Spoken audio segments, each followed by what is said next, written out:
इस पार्ट में हम सेकंड जो पार्ट है स्नैपशॉट के जो लेसन्स द एड्रेस का मार्गा मैंगो का लिखा हुआ जो 100 ईयर ओल्ड हैं, 31 मार्च 1920 को जन्म हुआ, तो उसका सेकंड पार्ट है क्योंकि काफ़ी लेंथी होने की वजह से एक पार्ट में नहीं डाली गई थी, दूसरे पार्ट की हम अभी इसमें स्टडी करेंगे डिटेल्स में। और वो यहाँ पे शायद हम आए हुए थे, but gradually everything became more normal again, परंतु धीरे धीरे, ग्रेजुअली होता है धीरे धीरे, प्रत्येक चीज़ बिकेम मोर नॉर्मल अगेन, फिर वो साधारण चीज़ें नॉर्मल ज़िंदगी जी गई हुई, हमारी नॉर्मल ज़िंदगी हो गई, धीरे धीरे आदि हो गए। Bread was getting to be lighter colour, bread जो थी was getting to be lighter, हल्के रंग की थी। There was a bed you could sleep in unthreatened, की बिस्तर था वहां पे बिना डरे हुए, अनथ्रेटन बिना डर के तुम सो सकते थे। एक रूम कमरा था with a view you were more used to glancing at each other, एक कमरा विद ए व्यू जिसका दृश्य ऐसा हो, you were more used to glancing at each day, जिसकी तुम बहुत ज्यादा आदी थे नजर डालने के प्रत्येक दिन। एंड वन डे, एक दिन, आई नोटिस मैंने देखा, आई was curious about all the possession, I was मैं उत्सुक थी, क्यूरियस जिज्ञासु थी या उत्सुक थी मैं उन सारी चीज़ों के बारे में, पोजेशन उन चीज़ों के बारे में, that must still be at that address, जो अब उसी पते पर होनी है, अब भी that must be at that address, I wanted to see them, touch remembers. And one day, एक दिन, आई नोटिस मैंने ध्यान दिया, I was curious about all the possession, मैं सभी उन चीज़ों के बारे में उत्सुक थी, that must still be at that address, जो उसी स्थान पर होने चाहिए। I wanted to see them, उन्हें देखना चाहती थी, टच छूना चाहती थी, रिमेंबर याद रखना चाहती थी। After my first visit in when, मेरी पहली जो यात्रा थी मिसेस डॉर्लिंग के पास के घर में जाने की, हाउस में, वो बेकार में गई थी, वेन होता बेकार में जाना। I decided to try a second time, मैंने निर्णय किया दोबारा प्रयास कर लेते हैं। Now a girl of about 15 open the door, अब की बार जब मैं गई, लगभग 15 साल की उम्र की एक लड़की ने दरवाजा खोला, टू मी, मेरे लिए। I asked her if I her mother was at home, मैंने उससे पूछा तुम्हारी माँ अंदर है? नो शी सेड, उसने कहा नहीं। My mother's going doings an errand, कि मेरी माँ किसी से मिलने गई, कोई संदेश देने गई है, इज डूइंग एन अरेंड, कोई संदेश देने गई हुई है। नो मैटर्स, आई सेड, मैंने कहा कोई बात नहीं है, आई शैल वेट फॉर हर, मैं उसकी प्रतीक्षा कर लूंगी। I followed the girl along the passage में, गलियारे के अंदर से, पैसेज में रास्ता होता घर के बीच का, गलियारे के अंदर से लड़की के पीछे पीछे फॉलोड, पीछे चलेगी। एंड ओल्ड फैशन आयरन हैनुका, ये समाधान होता है कैंडल होल्डर, जिसमें पुराने जमाने का एक समाधान हैनुकास, हंग्स नेक्स्ट टू मिरर, जो दर्पण के आगे लटका हुआ था। वी नेवर यूज इट, हमने कभी इसका कभी प्रयोग नहीं किया था, because it was much more cumbersome, क्योंकि ज़्यादा परेशानी करने वाला, भारी ज़्यादा था ये, than a single candlestick, एक मोमबत्ती की बजाय ये बहुत ज़्यादा भारी पड़ता था, तो परेशानी पैदा करता था। Won't you sit down, asked her, अगर लड़की ने कहा क्या आप बैठेंगे नहीं। She held door open the door of the living room, she held open the doors of the living room, उनका जो लिविंग रूम था, रहने का कमरा था, उसका दरवाजा खोल दिया। एंड वेंट इनसाइड पास्ट हर, उसके पास से गुजर के मैं अंदर चली गई। आई स्टॉप, मैं रुकी, हॉरिफाइड, भौचक्की सी रह के, डर के, थोड़ी सी डरी हुई थी। I was in A room, में एक ऐसे कमरे में थी, आई न्यू, मैं जानती थी, एंड डिड नॉट नो, और उनके बारे में, मैं जिनके बारे में परिचित थी और नहीं जानती थी अब। I found my self in the midst of thing, मैंने अपने आप को पाया उन चीज़ों के बीच में। I did want to see again, जिनको मैं दोबारा देखना चाहती थी, बट विच ओप्रेस्ड होता तंग करना मी, परंतु जो मुझे बहुत तंग कर रही थी, इन द स्ट्रेंज एटमोस्फियर, इस विचित्र वातावरण के अंदर जैसे मैंने उनको दोबारा देखा तो मुझे वो तंग कर रही थी। और because of the tasteless way everything was arrange, या फिर जिस बेकार तरीके से, टेस्टलेस वे से, भद्दे तरीके से प्रत्येक चीज वहां पे रखी हुई थी। Because of the ugly furniture, वहां पे अगली भद्दा सा फर्नीचर की वजह से, और द मागी स्मेल, या गंदी सी बदबू आ रही थी, दैट हंग्स देयर, वहां पे चारों तरफ से वातावरण में। आई डोंट नो, मैं नहीं जानती, बट आई स्कार्सली, होता मुश्किल से, dare to look around me, परंतु मैंने मुश्किल से हिम्मत की देखने की चारों तरफ। The girl moved a chair, लड़की ने कुर्सी ले आई। आई सेट डाउन, मैं बैठ गई। And stared at the woollen table cloth, और स्टेयर्ड, मैंने देखती रही उस जो ऊन का बना हुआ टेबल क्लॉथ था मेज पोस, उसके ऊपर। आई रब्ड इट, मैंने उसे रगड़ा। My fingers grew warm from rubbing, मेरी उंगलियां जो हैं ग्रीव वार्म, गर्म होगी रगड़ने की वजह से, रबिंग की वजह से। I followed the lines of the pattern, जो उसमें पैटर्न मेरी मम्मी ने बनाया था, जो स्ट्रक्चर, जो ढांचा बनाया था, मैंने उनकी लाइनों को देखा। अनुकरण क्या, समवेयर ऑन द एज, कहीं ना कहीं किनारे के ऊपर, एज होता है किनारा, there should be a burn mark, कोई जले हुए का निशान होना चाहिए, that had never been repaired, जो कभी उसकी मरम्मत नहीं की गई थी। My mother will be back soon said, अगर लड़की ने कहा मेरी माँ शीघ्र ही आ जाएगी। I have already made tea for her, मैंने उसके लिए पहले ही चाय तैयार कर दी है। Will you have a cup, क्या तुम एक कप चाय लोगी? थैंक यू, धन्यवाद।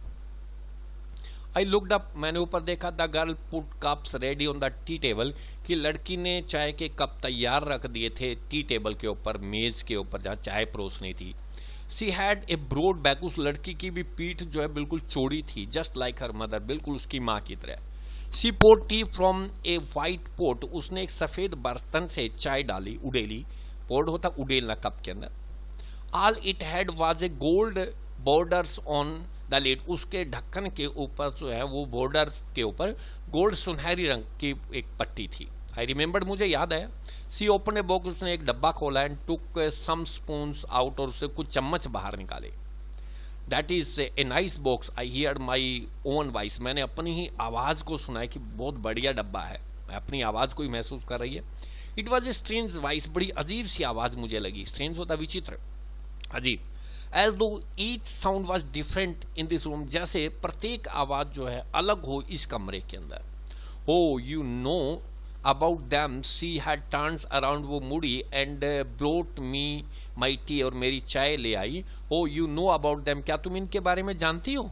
सी हैड टर्न, वो मुड़ चुकी थी rounds, and brought me my tea, और मेरी चाय ले आई। सी लाफ्ड, वो हंसी।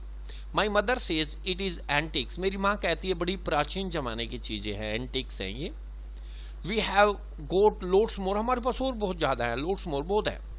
सी पॉइंटेड राउंड द रूम, उसने संकेत किया कमरे के चारों ओर। सी फॉर योर सेल्फ, अपने आप देख लो कमरे में, बहुत है हमारे कमरे में रखी हुई है।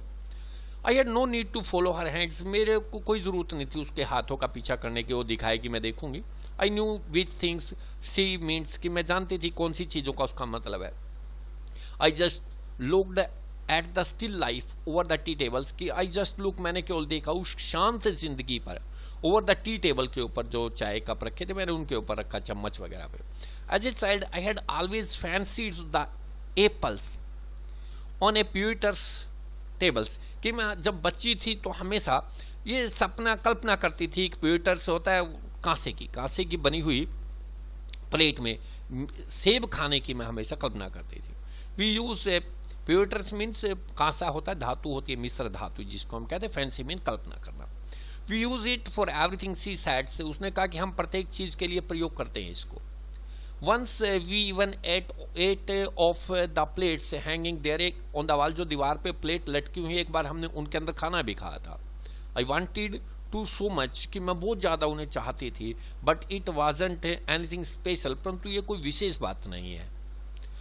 I had found the burn mark on the table cloth, और तब तक मुझे वो जला हुआ का निशान था मेज पोस्ट के ऊपर, वो मिल गया।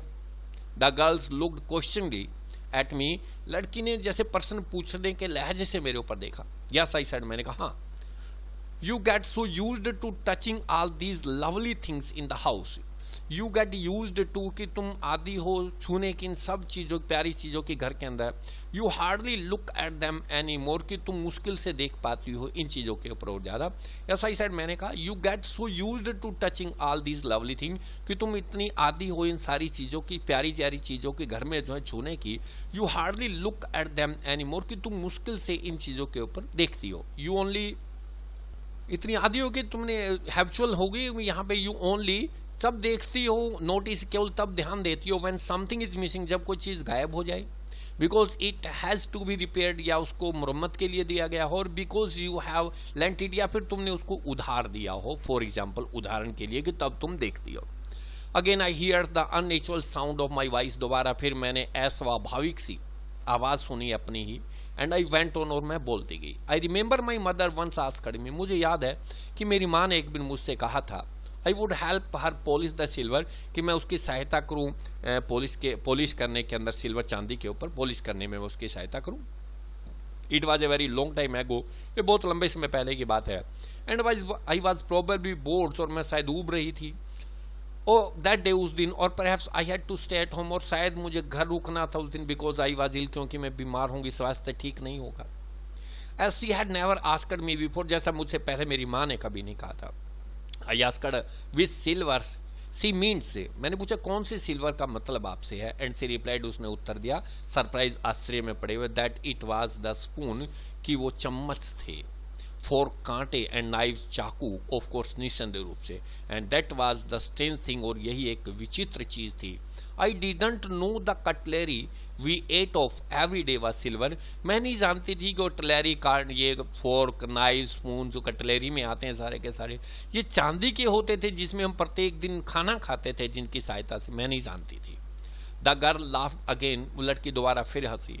आई bet you don't know it is either, कि मैं आपको शर्त लगा के कह सकती हूँ कि आप भी नहीं जानती हो। I looked intently at her, मैंने बड़ी उत्सुकता से उस लड़की के ऊपर देखा।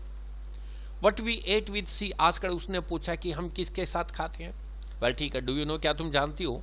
सी हेजिटेटेड, वह हिचकिचाई। She walk to the side board, side में चलेगी बोर्ड के पास, and wanted to open a drawer, कि साइड बोर्ड में अलमारी रखी थी, वहां पर उसकी दराज वो खोलना चाहती थी, ड्रॉर्स। ऐसा look it is in their, कि ऐसा लुक मैं देखूंगी, इट इज इन हेयर, यहाँ पर है। आई जम्प्ड अप, मैं एकदम उछली। आई वॉज फॉरगॉटिंग दैट, मैं समय भूल गई थी। I must catch my train, मुझे तो अवश्य अपनी गाड़ी पकड़नी है। No I must go, I walk to the door, नहीं, don't you want to wait for, she had her hands up. I jumped up, मैं एकदम उछली। I was forgetting the time, मैं समय भूल गई थी। I must catch my train, की मुझे अपनी गाड़ी का टाइम हो गया था, गाड़ी पकड़नी थी। She had her hands on the drawers, उस लड़की ने, उसने अपना हाथ दराज के ऊपर रखा। Don't you want to wait for my mother, क्या तुम मेरी माँ के लिए प्रतीक्षा करना नहीं चाहोगी। No I must go, no मुझे अब जाना है। I walk to the doors, मैं दरवाजे पर गई। The girl pulled the drawers, लड़की ने दराज खोली, ओपन दराज खोली। I can find my owns, में मैं अपना रास्ता खुद ढूंढ लूंगी। As I walk down the passage, जैसे ही मैं गलियारे के अंदर से आई hear the jingling of spoon and fork, मैंने वो झनझन की आवाज सुनी, जिंगलिंग ऑफ स्पून, चम्मचों की और फोर्क कांटों की। At the corner of the road, गली के कोने पर, सड़क के कोने पर, I looked up at the name plate, के ऊपर मैंने देखा, नाम लिखा, नेम प्लेट थी किसी की, मार्कोनी स्ट्रीट वहां पे लिखा हुआ था। इट साइड उसमें लिखा था Marconi street. It had been at number 46, और घर भी नंबर 46 था। द एड्रेस वाज करेक्ट, सही पते पर मैं थी। But now I didn't want to remember it any more, परंतु अब मैं इसको और ज्यादा याद रखना नहीं चाहती थी। I wouldn't go back there because the objects that are linked in your memory, I wouldn't go back, मैं वापस नहीं जाऊंगी there वहां पर, because क्योंकि the object, जो वस्तुएं, that are linked in your memory, जो तुम्हारी यादों से जुड़ी हों, with the familiar life of former time, पुराने जमाने की उस परिचित, familiar life से, परिचित जिंदगी से जुड़ी हुई हों, instantly, तुरंत ही, lose their value, अपना मूल्य गवा देती है। when सीवियर्स फ्रॉम दैम, की जो सीवियर होता कट जाना, सीवियर्स फ्रॉम दैम, जब तुमसे उनसे कटकर अलग हो जाते हो। You see them again in strange surrounding, जब तुम उनको देखते हो दोबारा विचित्र वातावरण के अंदर, सराउंडिंग मैंने आसपास के इलाके में, स्ट्रेंज वातावरण में तुम देखते हो जब उनको अपने आप को अलग कटा हुआ मानते हो। And what should I have done with them, और मुझे उनके साथ करना भी क्या था। In a small rented room, एक छोटा सा किराए का कमरा था। Where the threads of blackout paper, जहां पर टुकड़े थे, जहां पर थ्रेड्स ऑफ ब्लैकआउट पेपर, काले कागजों के टुकड़े, थ्रेड्स होता टुकड़े, still hangs along the window, खिड़कियों से लटके हुए थे। And no more than a handful of cutlery, और ज्यादा नहीं, कुछ मुट्ठी भर, जो हैंडफुल मुट्ठी भर कटलरी, कांटे, चम्मच, स्पून्स वगैरह थे। फिटेड इन ए नैरो, होता है छोटी सी भीड़ी सी, टेबल ड्राज, जो टेबल की मेज की दराज थी उसमें वो रखे हुए थे। इसके पास जो थोड़ी बहुत कटलरी थी, हैंडफुल होता मुट्ठी भर, उसमें spoons, knifes and fork. I resolve to forget the address, I resolve होता दृढ़ निश्चय करना, मैंने दृढ़ निश्चय किया, टू फॉरगेट भूलने का, द एड्रेस उस पते को निश्चय किया कि मैं जिंदगी में दोबारा नहीं जाऊंगी।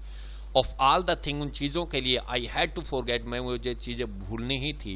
That would be the easiest, यही एक आसान तरीका होगा।